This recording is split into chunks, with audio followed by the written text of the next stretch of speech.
Sa femme cache toujours une bague rouge dans sa poche avant qu'il parte de la maison. Première partie. Chaque matin, juste avant que je parte au travail, ma femme s'approchait de moi avec un sourire, ajustait ma chemise et glissait sa main dans ma poche. Au début, je pensais qu'elle était simplement joueuse et affectueuse, jusqu'au jour où j'ai commencé à trouver une bague rouge dans ma poche tous les jours. La première fois, je l'ai jetée. « C'est quoi ce truc ?» murmurai-je pour moi-même. Mais le lendemain, elle était là de nouveau. Je me suis dit que c'était peut-être le nettoyeur qui était derrière tout ça. Alors je l'ai appelé immédiatement.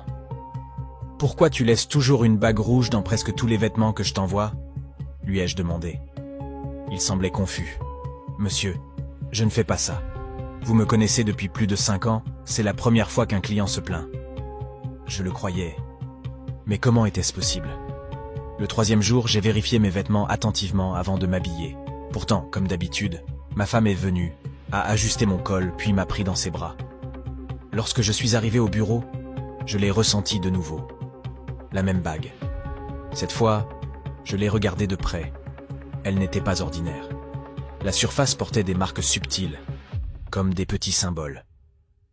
Toute la journée, je n'arrivais pas à me concentrer. Je jetais des coups d'œil à la bague, elle semblait me fixer en retour. À un moment, j'ai remarqué de la sueur couler sur mon visage, alors que la climatisation était allumée. Le soir, j'ai décidé de parler à ma femme. Peut-être qu'elle aurait une explication logique. « Chérie, » dis-je dès que je suis rentré à la maison. « Il y a quelque chose de bizarre que j'ai remarqué. » Elle s'approcha. « Qu'est-ce que c'est ?» Cette bague continue d'apparaître dans ma poche. La première et la 2e fois, je l'ai jetée, mais aujourd'hui, elle est encore là. Elle rit. « Chérie, pourquoi as-tu peur d'une bague? Elle te hante ?»